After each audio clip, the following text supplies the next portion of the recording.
চাওয়ার সাথে পাওয়ার হিসাব না মেলানো হয়। জীবনের 10টা ল্যাকিংস আছে আমাদের, অথবা 10টা দিকে আমাদের ফোকাস দেওয়া দরকার। আল্লাহ রাব্বুল আলামিন বলছেন, ইয়া আইয়ুহাল্লাযীনা আমানু ইযা ক্বিলা লাকুম তাফাসসাহু ফিল মাজালিসি ফাফসাহু ইয়াফসাহিল্লাহ। আল্লাহর নবী মসজিদে নববীতে বসে আছেন। মসজিদে নববীতে একটা জায়গা আছে, আসহাবে সুফফার জায়গা, যেই জায়গাতে আল্লাহর নবীর এমন কতগুলা সাহাবী বসে থাকেন যেই মানুষগুলার সর্বনিম্ন সংখ্যা 70, উপরে 300 পর্যন্ত হয়ে যায়। এই মানুষগুলা দুনিয়াতে কোনোদিন কারো কাছে হাত পেতে খায় নাই, কোনোদিন কাউকে বলে নাই আমার পেটের মধ্যে ক্ষুধা। কিন্তু এই ব্যক্তিগুলার উপর দিয়ে জীবনে এমন দিন পার হয়েছে, 3 দিন 3 রাত পর্যন্ত এক ফোঁটা পানি ছাড়া আর কিছু জোটে নাই। কিন্তু নবীজির কাছে বসে থাকেন, এলেম অর্জন করেন, সম্মানিত সাহাবী তারা। আল্লাহর নবী একদিন এরকম মাজলিসের মধ্যে বসে আছেন, সাহাবায়ে কেরাম তার সামনে বসে আছেন। হঠাৎ করে ভরা মজলিসে কোনো জায়গা নাই, বসার মতো কোনো স্পেস নাই। কতগুলা মানুষ চলে আসলেন আল্লাহর নবীর সামনে। আসার পরে এদিক ওদিক তাকালেন, বসার জায়গা নাই। নবীর সামনে থেকে কেউ জায়গা ছাড়তেও রাজি নাই। নবীজির সামনে বসে আছে, তার চেহারাটা দেখলে আমার ক্ষুধা মিটে যায়। এই নুরানি চেহারার সাথে দূরে চলে যাব চিন্তা করতে পারে না, আগে আসছে। আল্লাহ নবী সাল্লাল্লাহু আলাইহি সাল্লাম যে সাহাবীগুলো আসছিলেন তাদের দিকে তাকায় দেখেন, এই সাহাবীগুলা যেমন তেমন সাহাবী নয়। এই মানুষগুলা যেই যুদ্ধে ইসলামের পরাজয় হলে দুনিয়ার থেকে ইসলাম মিটে যাবে, আল্লাহ নবী নিজেই কথা বলেছিলেন, ওই বদরের সাহাবী। নবীজি সাহাবীদেরকে বললেন, জায়গা করে দাও, ফাঁকা করে দাও তোমার ভাইয়ের জন্য। কিছুটা ফাঁকা হলো, কয়েকজন বসলেন, কিন্তু তারপরেও বাকিদের জায়গা হয় না। হঠাৎ করে এমন কতগুলা মানুষ দেখা গেল যেই মানুষগুলি জায়গায় দিতে চায় না। আল্লাহ নবী সাল্লাল্লাহু আলাইহি সাল্লাম যখন কোনো আদেশ দেন, সে আদেশ ফরজ হয়ে যায়। কিন্তু আল্লাহর নবীর কথা বলার পরেও কত লোক জায়গা দিতে চায় না। মুফাসসিরিনে কেরাম বলছেন, এই মানুষগুলা ওই বদরের দিনে নবী যখন 1000 লোক নিয়ে বেরিয়েছিলেন, তার মধ্যে 700 জনের মতো পিছু টান দিল। ওই মুনাফিকদের মধ্যে থেকে তারাও ছিল, তারা বর্ণ গোপন করে নবীর মজলিসে বসে আছে। আল্লাহ রাব্বুল আলামিন নির্দেশ দিলেন, ইয়া আইয়ুহাল্লাযীনা আমানু ইযা ক্বিলা লাকুম তাফাসসাহু ফিল মাজালিসি ফাফসাহু ইয়াফসাহিল্লাহ। আল্লাহু আকবার। আল্লাহ রাব্বুল আলামিন স্পেসিফিক করে দিলেন মুমিনদেরকে ডাক দিয়া, মুনাফিকদেরকে নয়। তোমরা যদি মুমিন হও আর আমার নবী যদি তোমাদেরকে বলে মজলিসের মধ্যে ফাঁকা করে দাও, আমি আল্লাহ তোমাদেরকে বললাম, তোমরা যদি স্থান করে দাও, আল্লাহ তোমাদের জন্য জান্নাতে স্থান বানায় দিবে। ইয়াফসাহিল্লাহু লাকুম ব্যাখ্যা করেছেন মুফাসসিররা, ওই ব্যক্তিদের জন্য আল্লাহ প্রশস্ত করে দিবেন। আর আল্লাহ বলছেন, ওয়া ইযা কিলান শুযু ফানশুযু ইয়ারফাইল্লাহ। আল্লাহ নবী যদি তোমাদেরকে শুধু ফাঁকা করতেই না বলেন, যদি উঠে দাঁড়াও, ওই ব্যক্তিকে জায়গা দাও, তুমি যদি আল্লাহ নবীর এই নির্দেশকে মেনে নাও, এটা আল্লাহর পক্ষ থেকে নির্দেশ, অতএব এই নির্দেশ মানাও তোমার জন্য ফরজ। সুবহানাল্লাহ। আল্লাহ এরপরে বলছেন, ইয়ারফাইল্লাহুল্লাযীনা আমানু মিনকুম। আল্লাহ তোমাদের মধ্যে থেকে যারা ঈমান এনেছে তাদের মর্যাদা অটোমেটিক বাড়ায় দিয়েছেন। ভালো করে বোঝেন, আল্লাহ প্রথমে একবার ঈমানদারদেরকে আদেশ দিয়েছেন, শেষে বলতেছেন আল্লাহ মর্যাদা বাড়াইছেন ঈমানদারদেরকে। আল্লাহ মূলত বুঝাতে চান, আমার হাবিব যেই নির্দেশ দিবেন, ওই নির্দেশ তোমার মাথায় ধরলে ভালো, না ধরলে আরো ভালো। ওইটা তোমার বুঝে আসলে ভালো, না আসলে আরো ভালো। ওইটা তোমার দিলের সাথে মিললে ভালো, না মিললেও সমস্যা নাই। তুমি যদি ইমানদার হও, নবীর নির্দেশ মেনে নেওয়া তোমার দায়িত্ব। আর নবীর নির্দেশ যদি না মানো, উপরে পরিচয় ইমানদার হলেও আল্লাহর কাছে তোমার নাম মুনাফিক। এই জন্য আপনি অনেক লোক দেখতে পাবেন ঈদের নামাজে হাজির, মাথায় টুপি দেওয়ার প্রতিযোগিতা করে, নাম মুহাম্মদ লাগানো। ইসলামের বেসিক নির্দেশগুলাও মানার জন্য জুম্মার দিনে হাজির হয়ে যায়, ঈদের জামাতে হাজির হয়ে যায়, কিন্তু আল্লাহর আইনের পক্ষে যখন বলা হয়, আল্লাহর হুকুমের পক্ষে যখন বলা হয়, নবীর খেলাফতের কথা যখন বলা হয়, এই মানুষগুলার ভিতরে তখন জ্বলে। আসেনি এরকম ভাই? আল্লাহ রাব্বুল আলামিন বলছেন, والذين أوتوا العلم درجات والله بما تعملون خبير।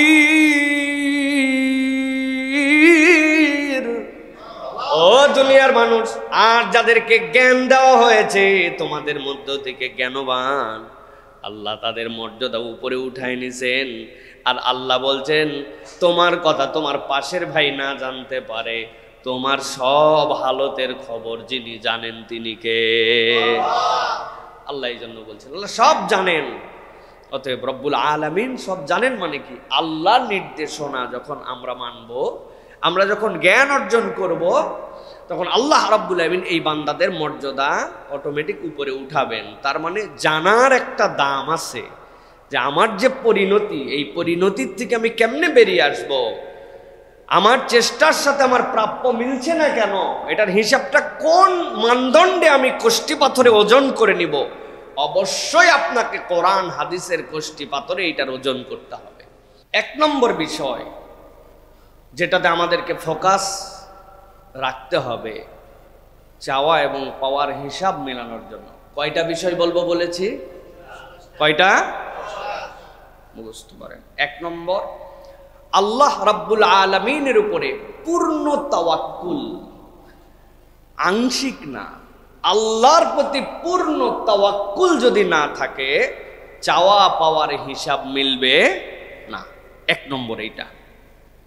আল্লাহ রাব্বুল আলামিন সূরা তালাকের মধ্যে বিস্তারিত বলেছেন। আয়াতের শেষ অংশের মধ্যে আল্লাহ বলছেন, وَمَن يَتَوَكَّلْ عَلَى اللَّهِ فَهُوَ حَسْبُهُ إِنَّ اللَّهَ بَالِغُ أَمْرِهِ قَدْ جَعَلَ اللَّهُ لِكُلِّ شَيْءٍ قَدْرًا। আল্লাহ বলছেন, ও দুনিয়ার মানুষ, আমি আল্লাহ তোমাদের জন্য শর্ত করে দিলাম, তুমি যদি আল্লাহ রাব্বুল আলামিনের প্রতি তাওয়াক্কুল করতে পারো, যথেষ্ট হবেন আল্লাহ তোমার জন্য। সুবহানাল্লাহ। আল্লাহ রাব্বুল আলামিন বলছেন, ইন্নাল্লাহা বালিগু আমরি, আল্লাহর কোনো কাজ করার জন্য কারো সহযোগিতা লাগে না। আল্লাহ রাব্বুল আলামিন সব কাজে নিজেই পূর্ণতা দিতে পারেন। এইটার জন্য দুনিয়ার কারো মুখাপেক্ষী আল্লাহ নয়, বরং পুরা দুনিয়া মুখাপেক্ষী যার, তিনি কে? তিনি কে? আল্লাহ। আল্লাহ বলছেন এই জন্য এর আগের আয়াত আল্লাহ বলছেন, ওমাইয়াত্তাকিল্লাহ ইয়াজআল লাহু মাখরাজা ওয়া ইয়ারযুকুহু মিন হাইসু লা ইয়াহতাসিব। আল্লাহ বলছেন যে আল্লাহর প্রতি ভয় করে, আল্লাহ তার রিজিকের ব্যবস্থা করে দিবেন, এমন রিজিকের ব্যবস্থা করবেন সে গুণে শেষ করতে পারবে না। সুবহানাল্লাহ। শর্ত কি? শর্ত হচ্ছে পূর্ণ তাওয়াক্কুল। এই জায়গাতে আমাদের ঘাটতি আছে। এই তাওয়াক্কুলহীনতার কারণে, এই জায়গাতে শিরিক হয়ে যাওয়ার কারণে, এই জায়গায় আল্লাহর আগে অন্য কেউ আসার কারণে আমাদের ঝামেলা হয়। একটু বুঝাই দেয়, সংক্ষেপে বলি। ধরেন আমার একটা চাকরি দরকার, একজন সচিব সাহেব যদি এটা বলে দেন তাহলে এটা আমার জন্য হেল্প হবে। এই সচিব সাহেবের বলা, আমার এলাকার অমুক ব্যক্তিত্বের বলা, এটা নাজায়েজ নয়। কিন্তু আপনার চাকরিটা দরকার, এইটা আপনার রিজিকের তালাশি, আপনার সচিবের আগে, নেতার আগে, ব্যক্তির আগে, আপনার সবার আগে যদি আল্লাহর কথা না মনে হয় তাহলে ঝামেলা আছে। আপনাকে সবার আগে যার কথা আপনার স্মরণে আসতে হবে তিনি হচ্ছেন আল্লাহ। আল্লাহ চাইলে হবে, আল্লাহ না চাইলে হবে না। এরপরে আমার চেষ্টা তো আমি করব, এটা তো সুন্নত, এটা আমার তো দায়িত্ব। কিন্তু পূর্ণ তাওয়াক্কুল মানে সবার আগে আপনার দিলে আল্লাহ আসে কিনা, রাত্রে শরীরটা ম্যাজম্যাজ করতেছে, সকালে ডাক্তার দেখাবো, নবীর সুন্নাত ডাক্তার দেখানো। কিন্তু ডাক্তার দেখানোর আগে আপনার দিলে প্রথমে মনে হয়েছে কিনা, আল্লাহ তুমি ভালো মন্দ করতে পারো, তুমি একটু আল্লাহ ভালো করে দাও আমারে, আর আমি আমার সাধ্যের মধ্যে একটা ডাক্তার দেখাতে যাই, দেখি আল্লাহ কি করে। আপনার আল্লাহ আপনার সবার আগে আসে কিনা। যদি আপনার আল্লাহ সবার আগে আসে, আপনার তাওয়াক্কুলের ফুট স্টেপটা ঠিক আছে, নচেত আবার আপনাকে কারেকশন করতে হবে। হিসাব করে দেখেন আর হাত তোলেন যে কাদের কাদের কারেকশন করা লাগবে। আমার লাগবে, আপনাদের লাগবে? হ্যাঁ, যদি লাগে তাইলে এমনি ঠিক করতে হবে প্রিয় ভাইয়ের আমাদেরকে। হাদিসের মধ্যে আসছে, জানা হাদিস আমাদের না, নবী করিম সাল্লাল্লাহু আলাইহি ওয়াসাল্লাম বলছেন, লাউ আন্নাকুম তাওয়াক্কালতুম আলাল্লাহি হাক্কা তাওয়াক্কুলিহি লারুযিকতুম কামা তুরযাকুত তায়র। তোমরা যদি হাক্কা তাওয়াক্কুল, সঠিক আল্লাহ ভরসা করতে পারতে, কোনো চাকরি নাই, ব্যাংকে ডিপোজিট নাই, কোম্পানিতে কোনো অফার নাই, এলাকায় তার জন্য কেউ ধান লাগায় নাই, কিন্তু খালি পেটে সকালবেলা পাখি বেরিয়ে যে সন্ধ্যাবেলা যেরকম একটা পাখি খালি পেটে আসে না, তাওয়াক্কুলের মতো তাওয়াক্কুল করতে পারলে আল্লাহ একটা বান্দারও রিজিকের টেনশন রাখবেন না। সুবহানাল্লাহ। উদাহরণ এটা। এই জন্য প্রিয় ভাইয়েরা, আমাদের জন্য এটা একটা শিক্ষা যে আমাদেরকে আল্লাহর প্রতি তাওয়াক্কুলের ক্ষেত্রে অগ্রগামী হতে হবে। প্রিয় ভাইয়েরা, তাওয়াক্কুল এটা শিক্ষা সাহাবায়ে কেরামকে পর্যন্ত নবীজি দিয়েছেন। নবী করিম সাল্লাল্লাহু আলাইহি ওয়াসাল্লাম আবু বকর রাদিয়াল্লাহু তাআলা আনহু গারে হেরায় গেলেন, গারে সাওরে গেলেন, হিজরতের সময় গিয়েছেন না?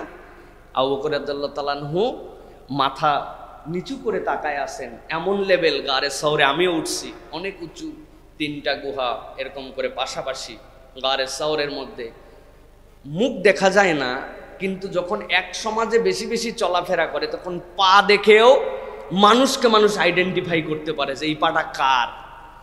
আবু বকর রাদিয়াল্লাহু তাআলা দেখছেন ওরা 100 উটের লোভে, নবী হত্যার নেশায়, আগের রাত্রের ব্যর্থতার লজ্জাকে ঢাকার জন্য হন্য হয়ে খুঁজতে খুঁজতে উপর পর্যন্ত উঠে আসছে। মাথাটা নিচু করলে নবী আর আবু বকরকে দেখে ফেলবে। শুধু মাথা নিচু করতেছে না কেন, এটাই একটা আশ্চর্য ব্যাপার। আবু বকর চিনতেছেন এটা কারা কারা। আবু বকর রাদিয়াল্লাহু তাআলা ভয় পেয়ে গেছেন। ভয় পেয়ে আল্লাহ নবীর কাছে বলছেন, ইয়া রাসূলুল্লাহ, আপনি আর আমি কেমনে কি? আল্লাহ নবী বলতেছেন, আবু বকর থামো তো। ইজ হুমা ফিল গার ইজ ইয়াকুলু লিসাহিবিহি লা তাহজান ইন্নাল্লাহা মা'ানা। কি বলো আবু বকর, তুমি আর আমি মানে? আল্লাহ আমাদের সাথে আছে, টেনশন করো না। আবু বকর রাদিয়াল্লাহু তাআলা ঈমানকেও শান দিয়ে দিছেন নবীজি সাল্লাল্লাহু আলাইহি সাল্লাম। সাহাবী পর্যন্ত ঘাবড়াইছেন, কার জন্য? নিজের জন্য না, নবীর জন্য। আর আল্লাহ নবী এমন কথা বলছেন, আল্লাহ কোরআনে ওইটা দিয়ে দিয়েছেন, লা তাহজান ইন্নাল্লাহা মা'ানা। যার আল্লাহ আছে তার কারে লাগে? সুবহানাল্লাহ। এই জন্য আমি অনেক সময় বলি, একটা অনুভূতি নিয়ে চলা শিখেন ভাই। কথা বলিস না, সাবধানে কথা বলিস, চেয়ারম্যানের লোক, ওরে বাবা, আগামীতে যে ক্ষমতা আসবে ওই দলের লোক, ওরে গরম আছে না ভাই, মন্ত্রীর লোক, এমপির লোক, অমুক কোম্পানির মালিক পক্ষের লোক, ম্যানেজারের লোক।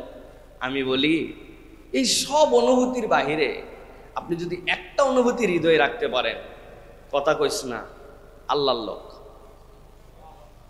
বলা যাবে না এটা? এটার গল্প শুনাইছি না?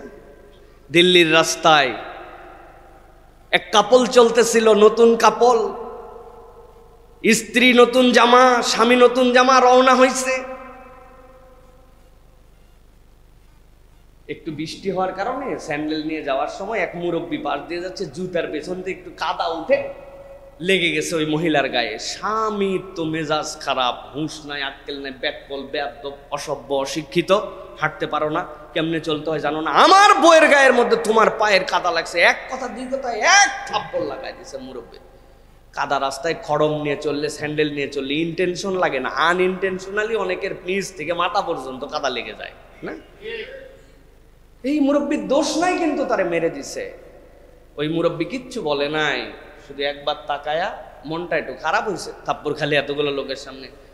100 দা ফেটে যাওয়ার মধ্যে এই যুবক কাইত হয়ে রাস্তার মধ্যে পড়ে কাটা মুরগির মতো লাফাচ্ছে। এই মহিলা যে সাথে ছিল বুদ্ধিমতী মেয়ে, সে চিন্তা করছে কিছু হয় নাই, থাপ্পড় দেওয়ার 100 মিটারের মধ্যে 100 হাতের মধ্যে ঘটনা ঘটলো। লোকজন জড়ো হয়েছে, কি হয়েছে কি হয়েছে, কয় ওই মুরব্বী আমার স্বামীরে মাইরে ফেলাইছে। মুরব্বীরে ধরে নিয়ে আসছে, কয় আমি কোথায় মারলাম, উল্টানে হেই আমারে থাপ্পড় দিছে। জিজ্ঞাসা করতে, কয় না না, থাপ্পড় দেওয়ার পরের ঘটনা, কিছু একটা হয়েছে নিশ্চয়, আপনি কি করছেন বলেন। শেষে মুরব্বী বলছে, আমি ওয়াল্লাহি আমি কিছু করি নাই, তবে ফিল হয়েছে হৃদয়ের মধ্যে এরকম যে এই মহিলাকে এই স্বামীটা অনেক পছন্দ করে, এজন্য তার গায়ে কাদা লাগছে, জন্য সহ্য করতে পারে নাই। বকা দিতে পারতো, কিন্তু মেজাজ এত চড়ছে যে মুরব্বির গালে পর্যন্ত থাপ্পড় দিছে। আমার দুনিয়ায় কোনো পাওয়ার নাই, কিছু নাই, কিন্তু আমি একজনকে মহব্বত করি, তিনি হচ্ছেন আমার বন্ধু আল্লাহ। ওর বন্ধুর গায়ে কাদা লাগলে সে যদি সহ্য করতে না পারে, অন্যায় না হওয়ার পরেও কারো গায়ে যদি হাত তোলে কেউ, তাহলে আমার বন্ধু যদি কোনো অ্যাকশন নেয় আমি কি করতে পারি? এটাই হচ্ছে আমি আল্লাহর লোক। লোক হতে হলে আমাকে আল্লাহর লোক হতে হবে। লা তাহজান ইন্নাল্লাহ মা'ানা, ভরসার মতো ভরসা আল্লাহর মধ্যে করতে হবে, ধান্দাবাজি ভরসা না। এইটার জন্য ইসলামের উপর ইস্তেকামত থাকতে হবে। তাহলে 1 নম্বর দিক হচ্ছে আমাদের জন্য যে আল্লাহর উপর পূর্ণ ভরসা, মনে থাকবে ইনশাআল্লাহ। এবার 2 নম্বর যেটা, সেটি হচ্ছে নিয়তের পবিত্রতা। আমাদের অধিকাংশের নিয়তের ঘাপলার কারণে আমরা আমাদের জীবনের চাওয়া পাওয়ার হিসাব মিলাতে পারি না। নিয়ত আমাদের ঠিক নাই, এই জন্য আমাদের নিয়তকে ঠিক করতে হবে। হযরত আমিরুল মুমিনিন ওমর ইবনুল খাত্তাব রাদিয়াল্লাহু তাআলা থেকে যে হাদিস প্রতিটা বাঙালির মুখস্থ, তিনি বলেছেন, সামি'তু রাসূলুল্লাহি সাল্লাল্লাহু আলাইহি ওয়াসাল্লাম ইয়াকুল ইন্নামাল আ'মালু বিন্নিয়াত ওয়া ইন্নামা লিকুল্লি ইমরিইম মা নাওয়া। নবী বলছেন, আমি আল্লাহর হাবিব তোমাদেরকে জানাই দিয়ে গেলাম, মানুষ তার নিয়ত অনুযায়ী কর্মফল পায়। সে যেরকম নিয়ত করে সেই রকম নিয়তি পায়। কেন এই হাদিস খান আল্লাহর নবী বলেছিলেন? আল্লাহর নবী যখন মদিনায় চলে আসলেন, লোকজন দলে দলে হিজরত করতে শুরু করলো, কিন্তু একজন হিজরত করেছিলেন। হিজরত করার আগে তার একজন প্রেয়সী ছিলেন, তার প্রিয়তমা ছিলেন, তার নাম ছিল উম্মু কায়েস। এই উম্মু কায়েস আগেই মদিনায় আসছে, আর সে বলে আসছে, তুমি যদি মদিনায় যাও তোমার জন্য আমি মদিনায় যাব। হিজরতটা ইসলামের জন্য হয় না, হিজরতটা হয়েছে ওই মহিলার জন্য। এই জন্য মদিনাবাসী মুহাজিরে উম্মে কায়েস বলে তাকে ডাকতে শুরু করলো। এই লোক আল্লাহর জন্য, আল্লাহর নবীর জন্য, দ্বীনের জন্য মদিনায় আসে নাই, এই লোক হিজরত করেছে এই মহিলার জন্য। আল্লাহর নবী এমন একটা হাদিস দিলেন, ইমাম বুখারী রাহমাতুল্লাহি আলাইহি সকল হাদিসের আগে যে হাদিসটা নিয়ে আসলেন, নিয়ে আসার পরে কিয়ামত পর্যন্ত মানুষের জন্য জানায় দেওয়া হলো, বান্দা যা নিয়ত করে সেইটাই তার আমলের সম্পৃক্ত হয়। এই জন্য বান্দার জীবনে চাওয়ার সাথে পাওয়ার হিসাব মেলানোর জন্য সবার আগে বান্দার দায়িত্ব নিয়তকে বিশুদ্ধ করা, ঠিক না? নিয়ত, বিশুদ্ধ নিয়ত, এইটা আমাদের জন্য বিরাট বড় একটা দামি জিনিস। এই জন্য বারবার নিয়ত শুধরাতে হয় ভাই। নিয়তের দ্বারা উম্মতে মুহাম্মদীকে আল্লাহ যে সম্মান দিয়েছেন, অন্য কোন উম্মত এই সম্মান পায় নাই। সুবহানাল্লাহ। নিয়তের দ্বারা, নিয়ত উম্মতে মুহাম্মদীর জন্য স্বয়ং ইবাদত। বুঝাতে পারছি ভাই? আল্লাহ যদি তৌফিক দেয়, ইনশাআল্লাহ আমি 10 বার হজ করব। আল্লাহ যদি আমাকে তৌফিক দেয়, আমি 100টা এতিমের দায়িত্ব নিয়ে নিব। নিজের চলা কঠিন, উনি 100 এতিমের দায়িত্ব নিবে, কিন্তু এটা যদি দিল থেকে আল্লাহর দিকে তাকায় বলে, এই নিয়তের কারণে ওই বান্দা সওয়াব পাবে। সুবহানাল্লাহ। আর কোন উম্মতের জন্য এই বৈশিষ্ট্য ছিল না। এই উম্মত খারাপ নিয়ত করলে আল্লাহ গুনাহ দেন না, আর ভালো নিয়ত করলে আল্লাহ একটা ইন্টেনশনের কারণে তাকে সওয়াব দেন। সুবহানাল্লাহ। এখন আমাদের অধিকাংশ জায়গাতে নিয়তের মধ্যে গড়বড় হয়ে যায়। দান করতেছি, কিন্তু একটু ডানে বামে লোক থাকলে দিলে একটু সুখ সুখ লাগে, একটু জানালে ভিতরে একটুখানি পুলক অনুভব হয়। এইগুলা যদি হয়, এগুলো শিরকে আসগর হয়ে যেতে পারে। এই জন্য নিয়ত শুধরানো, বারবার নিয়ত ঠিক করা, যে আমার নিয়তটা যেন নিরেট আল্লাহ এবং তার রাসূলকে সন্তুষ্ট করার জন্য হয়। এটার বাইরে যদি হয় এমন ওয়াজ করা করব, লোকজন আসার সময় বলতেছে হুজুর 10 বছর মাহফিল হয়েছে, এরম ফাটানি কেউ ফাটাতে পারে নাই, আপনি যে ফাটায় গেলেন। আমার ভিতরেও একটা উত্তেজনা তৈরি হয়ে গেলে দিচ্ছি বাবা, যে ইচ্ছা দেওয়া। ওয়াজও হয়েছে, লোক হয়তো উপকৃত হয়ে যাবে, কিন্তু উপকার যারটা হয় নাই সেটা আমার নিয়তটা যদি এরকম হয়, আর আমার নিয়ত যদি হয় আল্লাহ যাই বলি তোমার কথা এটা যেন তোমার হেদায়েতের জন্য জরুরি হয়, মানুষের কাছে যেন এটা গ্রহণ হয়, আল্লাহ এটার উপর আমাকে আমল করার তৌফিক দান করো, সঠিকটা তোমার পক্ষ থেকে নিয়ামত, ভুলটা আমার ব্যর্থতা। এরপরে হাদিয়াও খাওয়া হয়েছে, খাওয়াও হয়েছে, লোকও বলছে, কিচ্ছু যায় আসে না, কিন্তু এই নিয়ত এটা বারবার এই জন্য শুধরাতে হয়। ভুল হয় আবার নিয়ত শুধরাও, আবার নিয়ত ঠিক করো। এই জন্য আমি তো ফেসবুকে পোস্ট দেওয়ার আগেও থামি 2-1 মিনিট, কত লাইক হবে, কত শেয়ার হবে, কিরকম রিচ হবে, আল্লাহ এগুলার থেকেও আমার বেশি দরকার একটা লোক যদি দ্বারা উপকার হয়, আল্লাহ এটার দ্বারা যদি ইসলাহ হয়, এটা যদি আমার দুনিয়া আখিরাতের কল্যাণ হয়, এটার পরে ক্লিক করি। এইটুকু একটু নিয়ত শুধরাই, কারণ আমি তো মানুষ, আমার মধ্যেও দুনিয়াবিতা ঢুকে আসতে পারে। এই জন্য প্রিয় ভাইরা, আমার চাওয়া পাওয়ার হিসাব মেলানোর জন্য নিয়তের বিশুদ্ধতা অনেক বেশি গুরুত্বপূর্ণ। 1 নম্বর কি বলেছি? আল্লাহর প্রতি, সবাই বলেন 2 নম্বর নিয়তের। প্রত্যেক পয়েন্ট শেষ করে আবার 3টা করে আগের থেকে আবার আগাবো। এবার 3 নম্বরে চাওয়া পাওয়ার হিসাব মেলানোর জন্য খুব জরুরি হচ্ছে ইলম অর্জন করা। ইলম না থাকলে আপনার শরীয়ত, যেই শরীয়ত আল্লাহ আপনাকে নিয়ামত হিসাবে দিয়েছেন, এই শরীয়তের জ্ঞান যদি আপনার মধ্যে না থাকে, তাহলে এই মানুষ কখনো চাওয়া পাওয়ার মৌলিক হিসাবে নিজেদেরকে মিলাতে পারবে না। এটা আল্লাহ রাব্বুল আলামিন বলেছেন, আপনাদের কাছে তেলাওয়াত করেছি, ইয়ারফাইল্লাহুল্লাযীনা আমানু মিনকুম ওয়াল্লাযীনা উতুল ইলমা দারাজাত আল্লাহু বিমা তা'মালুনা খাবীর। আল্লাহ রাব্বুল আলামিন বলছেন, তোমাদের মধ্যে ওই মানুষগুলার দাম আল্লাহর কাছে সবচেয়ে বেশি যারা ঈমান আনার পরে এলেমওয়ালা।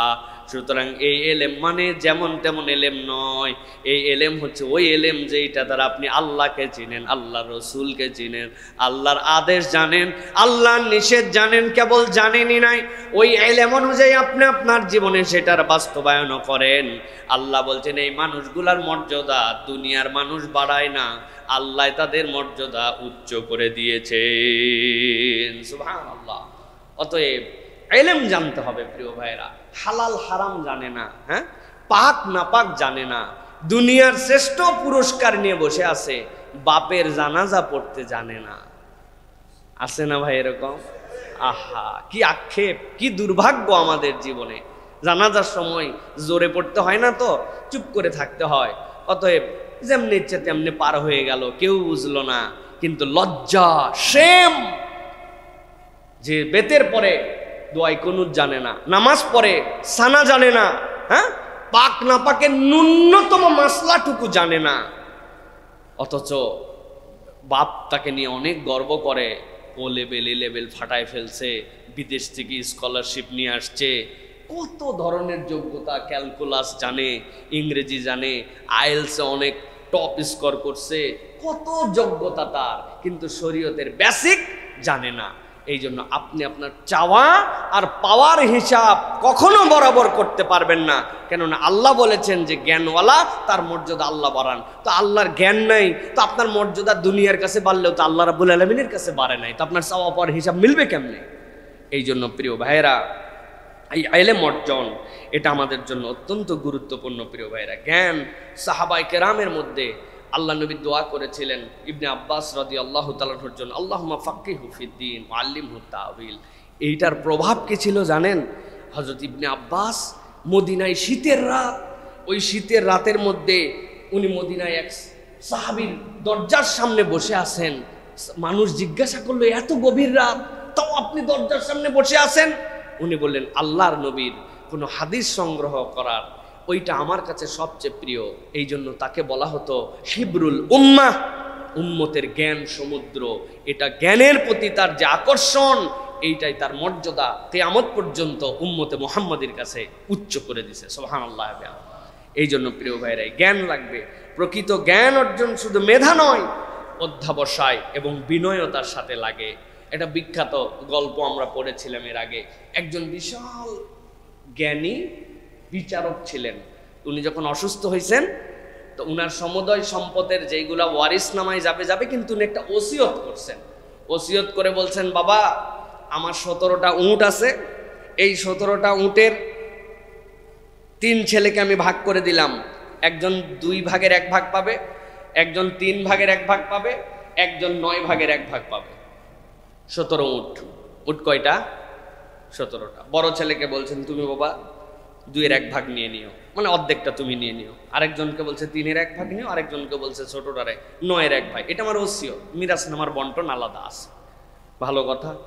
আব্বা মারা গেছে, হঠাৎ করে বিচারক এখন 3 ভাই মিলে যোগ বিয়োগ দিতে বসছে। 17 উট, 17 উটের যোগ দিয়ে দেখে যেই বেচারিকে তার বাপ বলছে 2-এর 1 পাইতে, তাহলে তো সে পায় 8.5 উট, 8 আর অর্ধেক। আরেকজনকে বলছে 3-এর 1, সে 3-এর 1 হিসাব করে দেখছে 5.66, মানে 5.5-এর একটু বেশি। আরেকজনকে বলছে 2-এর 1, 3-এর 1। আরেকজনকে বলছে সে হচ্ছে যে 9-এর 1, তো 9-এর 1 হিসাব করে দেখছে, 17-র অর্ধেক করে দেখে 9-এর হিসাব করে 1.88। এখন চিন্তা করছে 17 উট ভাগ করতে বললো, কিন্তু এগুলো তো সবগুলাই ভাগ হয়েছে, সবগুলা দশমিকে চলে গেছে। তাহলে কি উট জবাই করে গোস্ত দিয়ে ওজন করে ভাগ করবে কিনা? তো মুসিবতের কথা। কি 17 হিসাব আব্বা আমাদেরকে দিয়ে গেল। এক আলেমের কাছে গেছে, তারপর বলছে, হুজুর আমরা যা মুসিবতে পড়ছি, কাটা উটের ভাগ কেউ নেবে না, সবাই জেতা নেবে, কিন্তু কাটা উট না করলে তো হিসাবই মেলে না। বলছে কয় উট? 17 উট। কয় ভাগ?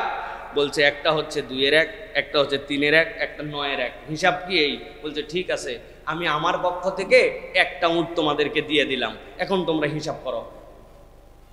17টা উট ছিল, একটা হলে কয়টা হয়? 2-এর 1-এ কয়টা হয়? কয়টা? 3-এর 1-এ কয়টা হয়? 6টা। 9 6, আর 9-এর 1-এ কত হয়? হ্যাঁ 2। তাহলে 15 আর 2-এ 17। কাজী সাহেবের উট কাজী সাহেবের দিয়ে বলছে, তোমাদের হিসাব বরাবর, যাও এখন চলে যাও। উনার উঠোনে দেওয়া লাগে নাই। আমি বুঝানোর জন্য বলতেছি প্রিয় ভাইয়েরা, যে আমাদের এই যে জ্ঞান চর্চা, এটা কেবলমাত্র র্যান্ডম না, এর মধ্যে কমন সেন্স লাগে, এর মধ্যে বাস্তবতা বুঝতে হয়, একটা ধীর শক্তি অর্জন করতে হয়। যে কেবলমাত্র জাগতিক জ্ঞান এইটুকুই জ্ঞান নয়। আল ইলমু নূরুম মিনাল্লাহ, ওটা আল্লাহর পক্ষ থেকে রুহের মধ্যে আসে।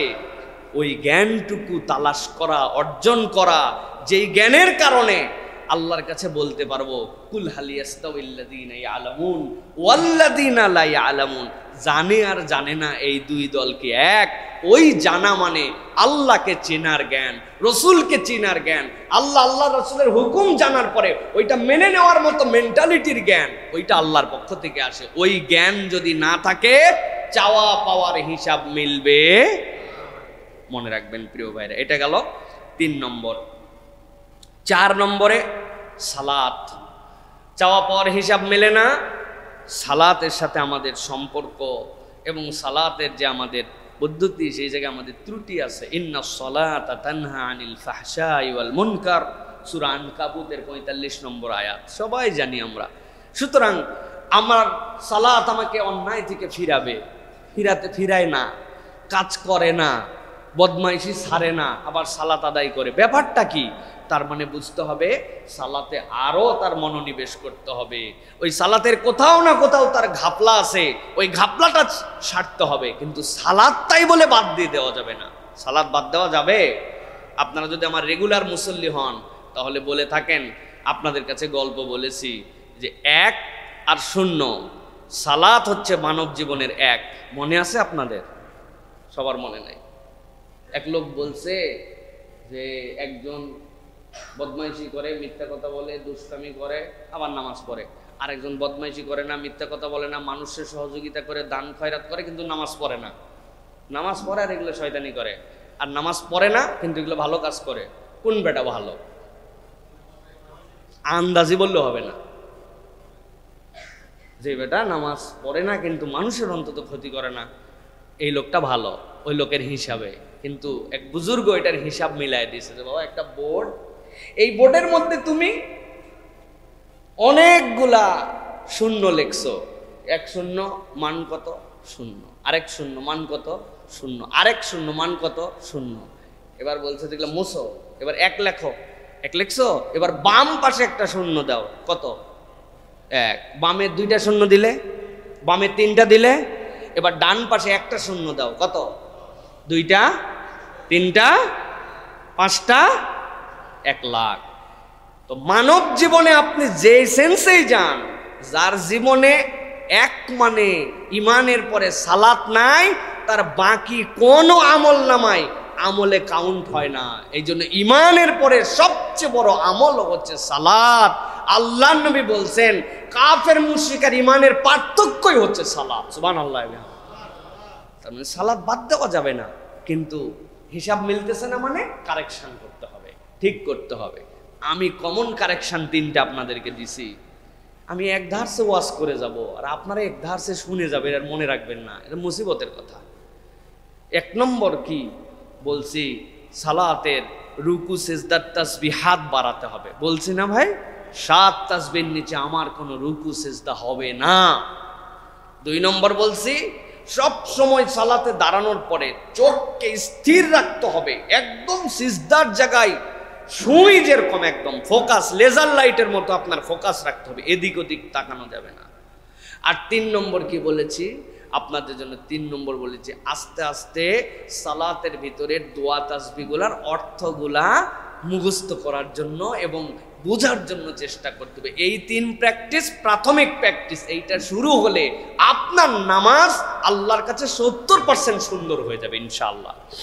সুতরাং আমাদেরকে সালাতের ক্ষেত্রে এটা নির্দেশনা মানতে হবে প্রিয় ভাইরা। নবী করিম সাল্লাল্লাহু আলাইহি ওয়াসাল্লাম বলেছেন বুনিয়াল ইসলামু আলা খামসিন, শাহাদাতি আল্লা ইলাহা ইল্লাল্লাহ, 1 নম্বর শাহাদা দেওয়া, 2 নম্বরে ওয়া ইকামিস সালাহ ওয়া ইতাইজ যাকাত।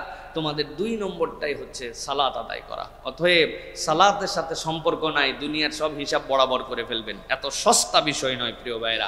যুদ্ধক্ষেত্রেও সাহাবীরা সালাত ছাড়েন নাই। একদল 2 রাকাত করে দাঁড়ায় গেছেন, আরেক দল 2 রাকাত পড়ছেন। যুদ্ধ জীবন মরণের প্রশ্ন, সেখানেও সালাত বাদ দেন নাই।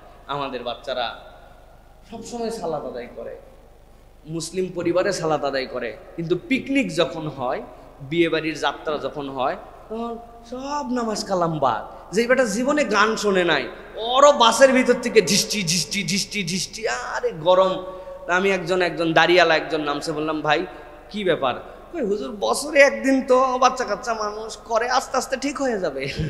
দেখলাম উনিও এর সাথে আছে, তো এখন কিচ্ছু বলার নাই প্রিয় ভাই। সুতরাং এইগুলা কোনো জায়গায় সালাত মাফ নাই, হুঁশ যতক্ষণ সালাত ততক্ষণ। বলেন হুঁশ যতক্ষণ, হুঁশ যতক্ষণ, বাস, কোনো ছাড় নাই প্রিয়। এই জন্য সালাতের কোনো ফিদিয়া হয় না। হুঁশ নাই, আইসিইউর মধ্যে 7 দিন থেকে মারা গেছে, ফিদিয়া লাগবে না, আল্লাহ এটা মাফ করে দিবে। আমার বান্দা হুঁশে ছিল, সালাত আদায় করছে। হুঁশ নাই, হুকুম নাই, বাস শেষ। শুয়ে বসে কাত হয়ে চিত হয়ে কিবলার দিকে, কিবলার উল্টা দিকে, নো প্রবলেম, কিন্তু সালাত আপনাকে আদায় করে ফেলতে হবে। সুতরাং এটা হচ্ছে আমাদের 3 নম্বর বিষয় প্রিয় ভাইয়েরা। 4 নম্বর বিষয়, 1 নম্বর, 2 নম্বর, গুড, 3 নম্বর ইলম, 4 নম্বর মাশাআল্লাহ, গুড। এবার চলেন 5 নম্বরে যাই আমরা, সময়ের মূল্য। সবাই জানি আমরা, কিন্তু আল্লাহ রাব্বুল আমিন ভিন্নভাবে বলেছেন। আল্লাহ কসম করেছেন ওয়াল আসর ইন্নাল ইনসানা লাফি খুসর ইল্লাল্লাযিনা আমানু ওয়া আমিলুস সলিহাত। আল্লাহ বলছেন দুনিয়ার সব মানুষ ক্ষতির মধ্যে আছে, আর ক্ষতিটার কসম আল্লাহ সময় দিয়ে করেছেন। ভালো করে বোঝেন। এই কোরআনের এই সূরার তাফসীর করার সময় ইমাম শাফি রহমতুল্লাহ আলাইহি থেকে কওল এসেছে, তিনি বলছেন ও দুনিয়ার মানুষ, আমার আল্লাহ যদি পুরা কোরআনে আর কোনো সূরাই না দিতেন, কোনো আয়াত না দিতেন, কোরআনের আর কোনো কিছু না আসতো, কিন্তু যদি সূরা আসরটুকু যদি আসতো, এইটুকুই একটা বান্দার জীবনে হেদায়েত পাওয়ার জন্য যথেষ্ট হয়ে যেত। কোরআনের সব বুঝ তিনি বলছেন এর মধ্যে আল্লাহ ঢুকায় দিয়েছে। আল্লাহ ওয়ালা আসরের কসম কেন করলেন? আমরা সাধারণভাবে সময় সময় বলে শেষ করে দিচ্ছি। ইমাম শাফি তালাশ করতেছেন কি মূলত আল্লাহ বুঝাতে চান। একদিন হাটের মধ্যে বাজারের মধ্যে গেছেন, যাওয়ার পরে খেয়াল করে দেখেন এক লোক বাজারের মধ্যে চিৎকার করে করে হাঁক দিচ্ছে। অনেক ধরনের ব্যবসায়ী সেখানে আছে, কিন্তু একজনের ডাক তার কানের মধ্যে ভিন্ন একটা শব্দ নিয়ে আসছে, ভিন্ন একটা কিছু পৌঁছায় দিয়েছে। সেই লোক চিৎকার করে বলতেছে, আমার পুঁজি ফুরায় যাওয়ার আগে আমারে উদ্ধার করো। আপনি যদি না কিনেন, আপনি নিয়ে গেছেন চাল, কিনেন নাই, পুঁজি তো তার আছে, ফেরত চলে যাবে সেই ব্যবসায়ী। আপনি নিয়ে গেছেন অন্য আইটেম, কথার কথা ছাগল বিক্রি করতে নিয়ে গেছেন, ওই হাটে ক্রয় বিক্রয় হয় নাই, ছাগল নিয়ে চলে গেছেন, আপনার তো পুঁজি আছে। কিন্তু ওই লোক বলতেছে আমার পুঁজি ফুরায় যাওয়ার আগে আমাকে উদ্ধার করেন। দৌড়ায় গেছেন, দেখি তো কি বেচতেছে। যাইয়ে দেখেন ওই লোকটা গরমের দিনে আইসক্রিম বিক্রি করতেছে। আকাশের রোদ আসে, আপনি যদি কিনে নেন খেতে পারবেন, কিন্তু গরমের কারণে আস্তে আস্তে আইসক্রিম গলে গলে বরফ গলে গলে পানি হয়ে যাচ্ছে। ইমাম শাফি বলতেছেন ওই দিন আমি সূরা আসরের তাফসীর বুঝে ফেলছি। আল্লাহ যে বলেছেন ওয়াল আসর ইন্নাল ইনসানা লাফি খুসর, মানুষের জীবনে সময়টা এরকম, আটকায় রাখা যায় না। ভালো করেন খারাপ করেন যাই করেন, প্রতিটা মুহূর্ত অতীত হয়ে যাচ্ছে, ঠিক কি না? এই জন্য প্রিয় ভাইয়েরা, সময়ের মর্যাদা এটা সবচেয়ে বেশি মানুষের কাছে মূল্যবান। নবী করিম সাল্লাল্লাহু আলাইহি ওয়াসাল্লাম বলেছেন, আন ইবনে আব্বাস রাদিয়াল্লাহু আনহুমা قال قال رسول الله صلى الله عليه وسلم نعمتان مغبوب فيهما كثير من الناس الصحة والفراغ। দুইটা নিয়ামতের ব্যাপারে আল্লাহ দুনিয়ার বান্দারা এত সতর্ক, একটা হচ্ছে সুস্থতা, আরেকটা হচ্ছে তার ব্যস্ততাহীন সময়। যে সময়টাতে ফুরসাত পাচ্ছে এটা মানুষ কোনো দামই দেয় না, আর সুস্থতাকে মানুষ দাম দেয় না। অসুস্থ হলে বোঝা যায় সুস্থতার কি নিয়ামত। কোমর এখন সোজা হয় না নামাজের জন্য, জোরে করে বাড়ি দিলেও সোজা হবে না। আর এক সময় কোমর সোজা হইতো, সেই সময় সোজা করে নামাজ পড়ার সময় আমি পাই নাই। আল্লাহু আকবার। এই জন্য প্রিয় ভাইরা, সময়ের মূল্য আমাদের জীবনে সবচেয়ে বেশি গুরুত্বপূর্ণ। ইমাম নববী নাম শুনেছেন? রিয়াদুস সালেহিনের লেখক। আপনি অবাক হবেন, এটা আমার স্যার বলতেন, আব্দুল্লাহ জাহাঙ্গীর রাহিমাহুল্লাহ। মাত্র ৪৫ বছর জীবন পেয়েছেন। আহা, ৪৫ বছর, ৪৫ বছরের জীবনে ৪০টা গ্রন্থ রচনা করে গেছেন।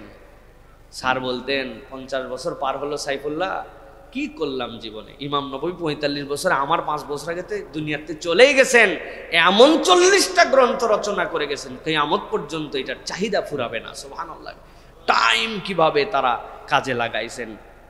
এই জন্য এক বাদশার সভায় একবার ঘোষণা দিলেন যে ৩টি প্রশ্নের উত্তর দিতে পারবে আমি তাকে পুরস্কৃত করব। বাদশা চিন্তা করছে এমন ৩ প্রশ্ন করবো, এগুলোর উত্তরই কেউ দিতে পারবে না। ১ নম্বর তিনি জিজ্ঞাসা করেছিলেন, বলো তো জীবনের সবচেয়ে গুরুত্বপূর্ণ সময় কোনটি? সবচেয়ে প্রয়োজনীয় মানুষকে? সবচেয়ে জরুরি কাজ কি? সবচেয়ে গুরুত্বপূর্ণ সময় কোনটি? সবচেয়ে জীবনের প্রয়োজনীয় মানুষকে? আর জীবনের সবচেয়ে জরুরি কাজ কি? যারা ছিল আশপাশে তারা নানান দিক চিন্তা ভাবনা করে তাদের উত্তর দিছে। কেউ বলছে জীবনের সবচেয়ে গুরুত্বপূর্ণ সময় আগামীকাল, কেউ বলছে জীবনের সবচেয়ে গুরুত্বপূর্ণ ব্যক্তিকে আপনি, রাজার থেকে গুরুত্বপূর্ণ ব্যক্তিকে হতে পারে। আবার যারা একটু ভয়ে ভয়ে ছিল তারা কেউ আস্তে সুস্তে করে বলছে বউ, যদি রাজার কথা শুনে বউ অখুশি হয়, টেনশনে বউয়ের নাম বলছে।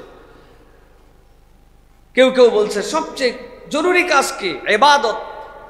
রাজা দেখছে এগুলো একটাও সুন্দর উত্তর আমার মনের মতো হয় নাই। হঠাৎ করে একজন লোক যে খুব বেশি কথা বলতেন না, কিন্তু তিনি বলতেছেন যে রাজামশাই, আমার দৃষ্টিতে 3টা কথার উত্তর দিতে পারি, আপনি পুরো পরিষদ নিয়ে ভেবে দেখতে পারেন।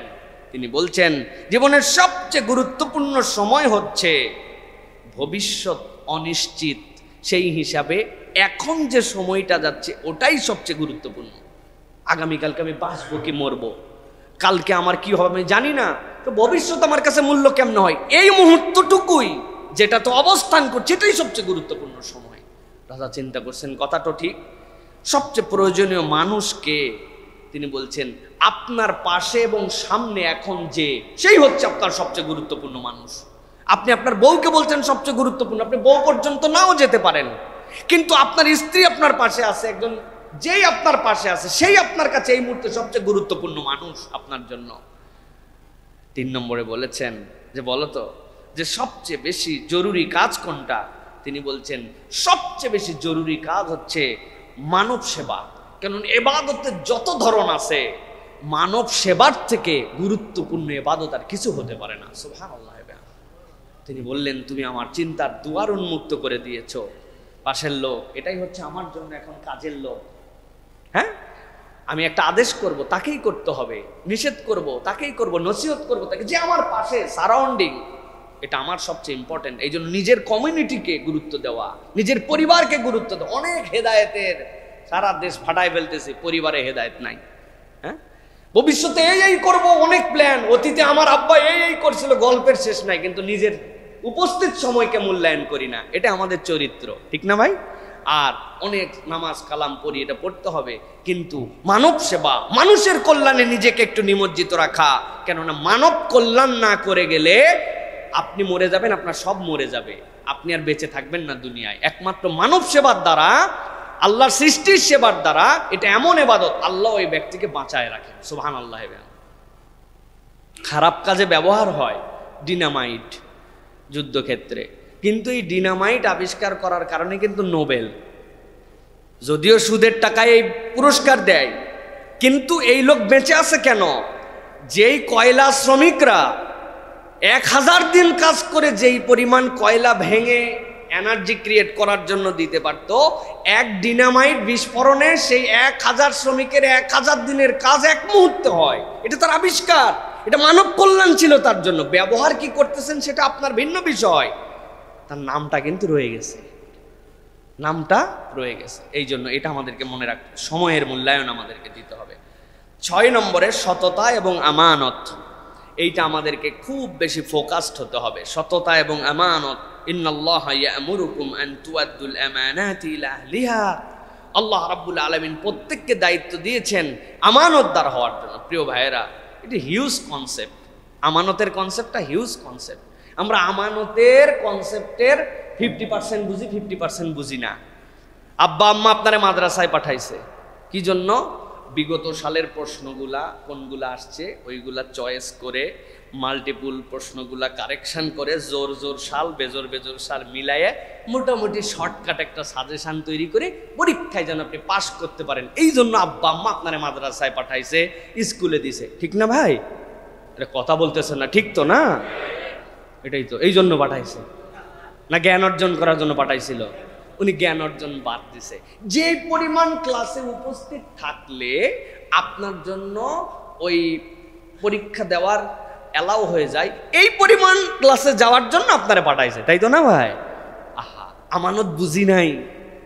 এই জন্য প্রত্যেক ক্ষেত্রে ছাত্র মনে করছে হ্যাঁ আমার কাছে 10 টাকা একজন দিয়েছিল ঠিকঠাক, এটাই একমাত্র আমানত নয়। আপনাকে কোম্পানি নিয়োগ দিছে, এই টাইম থেকে এই টাইম পর্যন্ত কোম্পানিকে সার্ভিস দেওয়ার জন্য, ওটা আপনার জন্য আমানত। আপনি আরেকজনের 10 টাকা মেরে খান না, কিন্তু কোম্পানির কাজে টাইম মেরে খান, আপনি আমানতদার হতে পারেন নাই, আমি আমানতদার হতে পারি নাই। এটা আমানতের জায়গা, প্রত্যেকের এই কনসার্নের জায়গা আছে। মুরব্বী বলে কি জানেন, আমি রিটায়ার্ড, এই জন্য রিমোট চাপতে চাপতে উনি রিমোটের বাটন পর্যন্ত খোয়ায় ফেলছে। সারাদিন রিমোট, সারাদিন খবরের কাগজ পড়ে, আমি অবসর। আরে মুসলমান অবসর কেমনে আছে? মুসলমান অবসর কেমনে আছে? উনি কোরআনে ঠনঠনা ঠন, 2টা হাদিস তার নলেজের মধ্যে নাই, নতুন একটা সূরা নাই, নতুন আমল নাই, চার্জ নাই, তাহাজ্জুদ নাই, ইশরাক নাই, আওয়াবিন নাই, কিচ্ছু নাই, রিটায়ার্ড করছে। আমানত, আমানত তার জীবনের এই সময়টুকু ছিল, সেটা আমি পালন করি নাই। অতএব প্রত্যেকের ক্ষেত্রে আমানতদারিতা আছে। প্রিয় ভাইরা, আল্লাহ রাব্বুল আমিন বলছেন জীবনের হিসাব মিলাতে যদি চাও আমানতদারিতার হিসাব মিলাও। আলাইকুম বিসিদক ফা ইন্নাস সিদকা ইয়াহদি ইলাল বির ওয়া ইন্নাল বিররা ইয়াহদি ইলাল জান্নাহ। সততা, এটা তোমার কল্যাণ, কল্যাণ তোমাকে জান্নাতের দিকে নিয়ে যাবে, এর বাহিরে আর কোনো রাস্তা নাই। অতএব প্রিয় ভাইয়েরা, সততা এবং আমানতদারিতা এটা আমাদেরকে খুব বেশি মনে রাখতে হবে প্রিয় ভাইয়েরা। আব্দুর রহমান ইবনে আউফ, আমরা মুসলমানরা খালি গল্প করি যে আমাদের মনে হয় কোনো বড়লোক হওয়া যাবে না, কিন্তু আব্দুর রহমান ইবনে আউফকে আল্লাহ রাব্বুল আলামিন সততার কারণে আসার পর আব্দুর রহমান ইবনে আউফের সাথে নবীজি একজনের বন্ধুত্ব বাতায় দিয়েছেন। বলছে, আমার স্ত্রী একটা তালাক দে, একটা তোমার, আমার অর্ধেক ব্যবসা তোমার, অর্ধেক বাগান। আব্দুর রহমান ইবনে আউফ দোয়া করছে, আল্লাহ আমার ভাইয়ের কলিজাকে তুমি শান্তি করে দাও, যার সাথে রক্তের বন্ধন না থাকার পরে ইমানের বন্ধন এসে তার অর্ধেক সব আমাকে দিয়ে দিছে, কিন্তু ভাইজান আপনার সম্পদ সব আমি নিয়ে আবার আপনার কাছে রেখে দিলাম, আপনি আমাকে একটু বাজারের রাস্তাটা দেখায় দেন। আব্দুর রহমান ইবনে আউফ গেছেন, বাজার থেকে একজনের থেকে কিনছেন, কিনে বলছেন বিকালবেলা টাকা শোধ দিয়ে দিব, তুমি আমারে বাকিতে পণ্যটা দাও। বাকিতে পণ্য নিয়ে আবার ব্যবসা করছেন, ব্যবসা করে ওই বিকালবেলা ওর টাকা শোধ দিয়ে যা হয়েছে মুনাফা। এইরকম করে ব্যবসা করতে করতে আব্দুর রহমান ইবনে আউফের এমন সততার বিচক্ষণতা ছিল, উনি যদি ধুলাও কিনতেন সোনার মূল্যে বিক্রি করার মতো তার যোগ্যতা ছিল। মদিনা কেন, ইসলামের ইতিহাসে কোটি কোটিপতি সাহাবী যারা, আব্দুর রহমান ইবনে আউফ তার মধ্যে, নিঃস্ব থেকে সততাই তাকে বড় করে দিয়েছে। সুবহানাল্লাহ। জীবনে এই ধানাই পানাই করেন নাই, লোন নেওয়ার সময় নিয়ত করছে এটা দিব না, হ্যাঁ, লোন নেওয়ার সময় নিয়ত করছে এটা দিব না। ব্যাংকগুলোর অবস্থা কি দেখছেন না, কি করাপ্টেড করে ফেলছে তারা। একটা মানুষের কত টাকা লাগে? একজন খুব সাধারণ মানুষ আমাকে জিজ্ঞাসা করছে, হুজুর 1 কোটি টাকার চেক নিয়ে গেলে 500 টাকা 5000 টাকা দিতে পারে না, এইরকম ক্রাইসিসে ফেলছে। কারা? এই অসৎ মানুষেরা, যারা ব্যাংকের টাকাকে নিজের টাকা মনে করছে, নেওয়ার সময় ঘাপলামেজি করছে। ব্যাংকগুলাকে এমন ভাবে, ইকোনমির ভাষায় এটাকে বলে কি লন্ডারিং, ইকোনমির ভাষায় আপনারা আরো বলতে পারবেন, এটাকে তারা একরকম জুয়া খেলছে।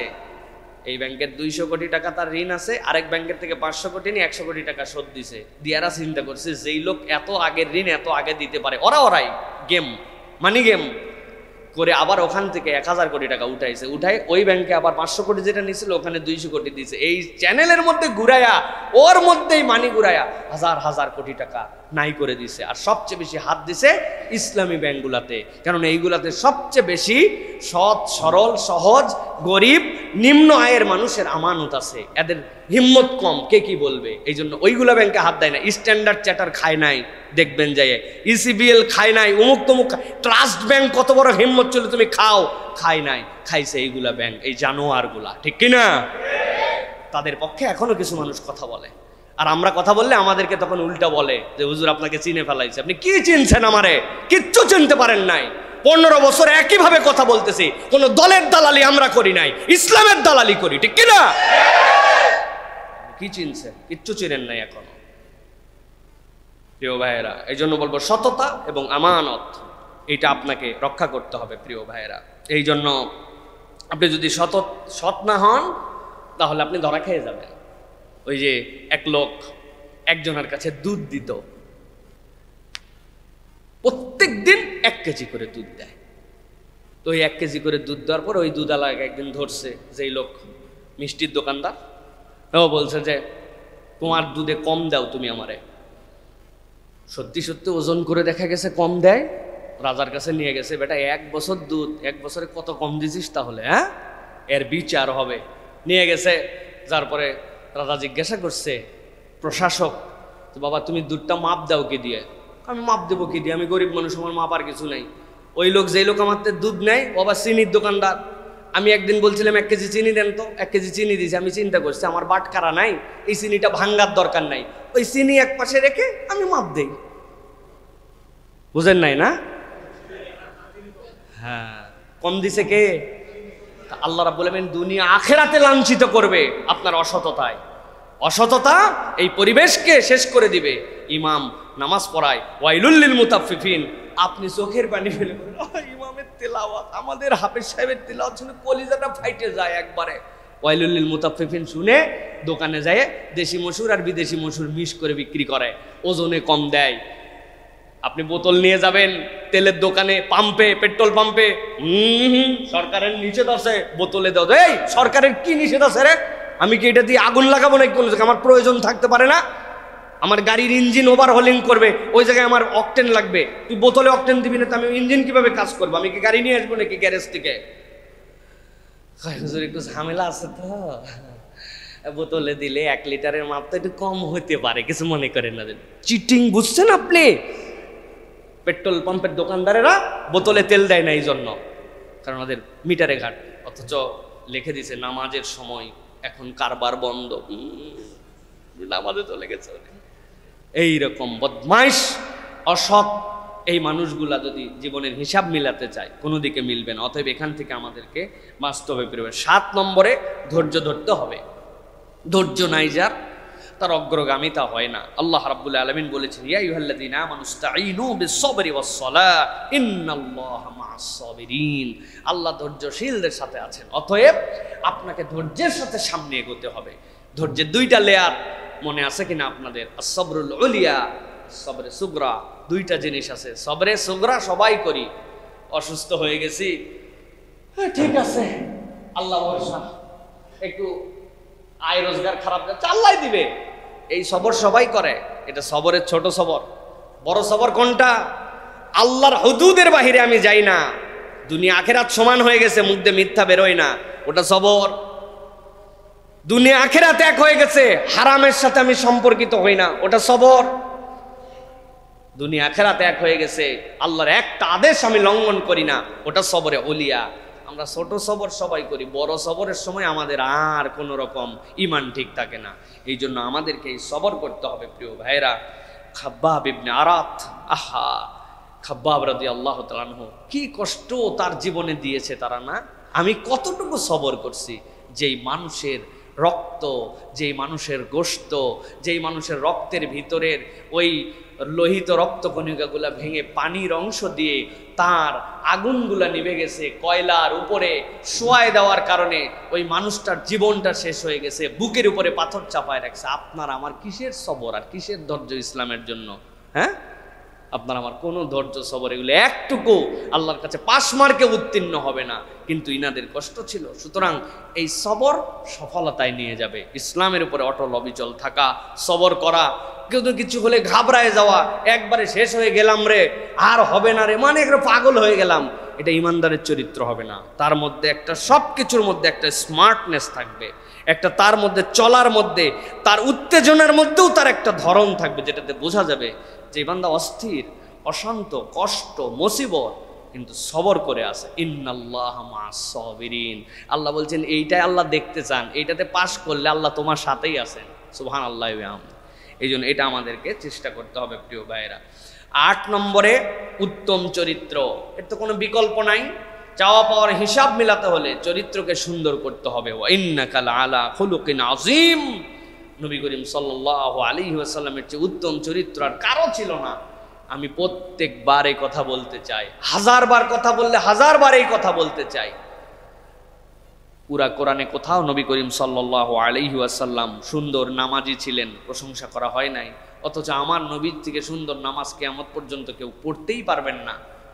নবী করিম সাল্লাল্লাহু আলাইহি ওয়াসাল্লাম থেকে সুন্দর দানশীল কিয়ামত পর্যন্ত কেউ হতেই পারবেন না। অথচ কোনো জায়গায় এটা বলা নাই। আমার নবী করিম সাল্লাল্লাহু আলাইহি ওয়াসাল্লাম বলেছেন, খুযু আন্নী মানাসিকাকুম, আমার তো হজ শিখে নাও। অথচ হজের প্রশংসা নবীজির করা হয় না। কিয়ামত পর্যন্ত সুন্দর হজ নবীর মতো কেউ করতেই পারবে না। কিন্তু প্রশংসা কিসে আসছে? ওয়া ইন্নাকা লাআলা খুলুকিন আযীম, আপনাকে এক মহান চরিত্রের উপর অধিষ্ঠিত করা হয়েছে। অতএব ইমানদারের লাগবে চরিত্র, ইমানদারের লাগবে সবচেয়ে সুন্দর আখলাক, তার আচার আচরণ, কথাবার্তা, চলা ফেরা, পরিবার, সমাজ, আমল, আখলাক সবকিছুর মধ্যে যার চরিত্রের বহিঃপ্রকাশ থাকবে। এই মানুষগুলি, এই জিনিসটাই হচ্ছে আল্লাহ রাব্বুল আলামিন ইন্না মিন খিয়ারিকুম আহসানাকুম আখলাকা, তোমাদের মধ্যে সর্ব উত্তম সে যে আচরণে উত্তম, চরিত্রে উত্তম। নবী বলছেন এইটাই উত্তমের মানদণ্ড। তোমার চরিত্রটা কিরকম? ইমানদারের চরিত্র এখন কিরকম ভাই বুঝি না আমরা? কিরকম চরিত্র? টিপিক্যাল চরিত্র, একদম একটা কমপ্লেক্স চরিত্র আমাদের মধ্যে। সরলতা চলে গেছে, টাউট বাটপাটিতে ভরে গেছে, চালাকি যেন আমার বেশভূষা, আমার উগ্রতা, আমার রূঢ়তা, আমার উত্তেজনা, এইগুলাই যেন আমাদের স্টাইল। অথচ ইমানদারের এটা চরিত্র নয়। সব জায়গায় তার একটা উত্তম আখলাক থাকবে। আমাদের বাচ্চা কাচ্চাকে দেখে মানুষ বেয়াদব বলে, বেয়াদব, তার চুল কাটা দেখে বেয়াদব বলে, তার ফুট স্টেপ দেখে বেয়াদব বলে, তার নামা ওঠা দেখে বেয়াদব বলে, তার রেস্টুরেন্টে বসে আলাপ করা দেখে তাকে বেয়াদব বলে, হ্যাঁ, তার স্কুল থেকে আসা ফেরা চলাফেরার সময় তাকে বেয়াদব বলে। কেন? কারণ আমরা আমাদের উত্তম চরিত্রের জায়গাটা হারায় ফেলছি।